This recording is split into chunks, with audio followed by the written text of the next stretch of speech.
नमस्कार मित्रांनो, मराठी क्राईम स्टोरीमध्ये आपलं स्वागत आहे। घटना आहे उत्तर प्रदेश राज्य, प्रतापगड जिल्हा। अत्यंत धक्कादायक घटना समोर आलेली आहे। सविस्तर माहिती अशी की 7 ऑगस्ट 2024 मध्ये ही घटना घडली आहे। पतीने विष पाजून पत्नीची हत्या केली। पती प्रवीण पांडे आणि पत्नी सन्नू पांडे यांचा विवाह 2017 मध्ये झाला। काही वर्ष सगळं सुरळीत चालू होतं। यातच त्यांना 2 मुलेही झाली। लग्न झाले, 2 मुले झाले। त्यानंतर प्रवीण पांडे याचे बाहेरच्या मुलीवर प्रेम संबंध सुरू झाले। धक्कादायक माहिती अशी की प्रवीण ज्या महिलेसोबत प्रेम करत होता ती महिला प्रवीणला राखी बांधायची। बहिणीच्या नात्याला कलंक लावत प्रवीण त्या महिलेसोबत लिव्ह इन रिलेशनशिपमध्ये राहू लागला। याची भनक पत्नीला लागली। यामुळे घरात दोघांमध्ये झगडे भांडणे होऊ लागली। घरातील वातावरण बिघडले। पत्नी सन्नू हिने पती प्रवीणला अनेकदा समजावण्याचा प्रयत्न केला, परंतु प्रवीण याने आपले प्रेम संबंध सुरूच ठेवले। यामुळे पत्नी नेहमी परेशान राहायची। ती मानसिक आणि शारीरिकरित्या पूर्णपणे खचून गेली होती। प्रवीण हा कुरिअरचा काम करायचा। तो कुंडामध्ये मुस्कान नावाच्या मुलीला ट्युशन शिकवायचा। याच वेळेस त्याचं प्रेमही मुस्कानसोबत सुरू झाले होते आणि दोघे लिव्ह इन रिलेशनशिपमध्ये राहू लागले। या संबंधाची कुणकुण पत्नी सन्नू हिला लागली होती। त्यामुळे घरात सतत झगडे भांडणे होऊ लागले।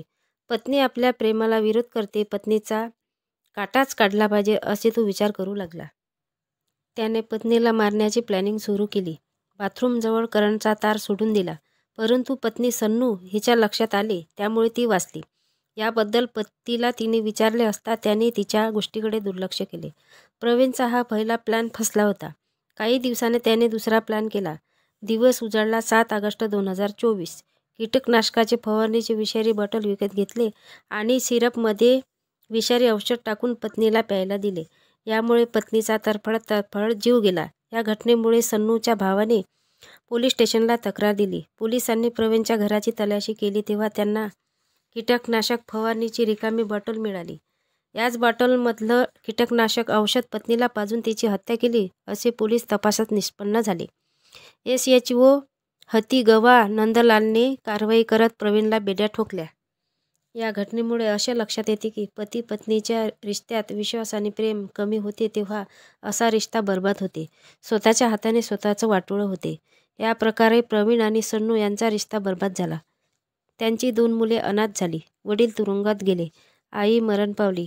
पत्नीच्या अनैतिक संबंधामुळे घरात झगडे भांडण आणि हत्या यामुळे हा परिवार पूर्णपणे बर्बाद झाला आणि एका आईला लेकरापासून हिरावून घेतलं। अनैतिक संबंध कधीही वाईटच असते। सतर्क राहा, सुरक्षित राहा। या घटनेबद्दल तुम्हाला काय वाटते नक्की कमेंट बॉक्समध्ये सांगा। नवीन असाल तर चॅनलला सबस्क्राईब करा, जेणेकरून नवनवीन स्टोरी तुम्हाला ऐकण्यास मिळेल। भेटूया पुढल्या व्हिडिओत। जय महाराष्ट्र।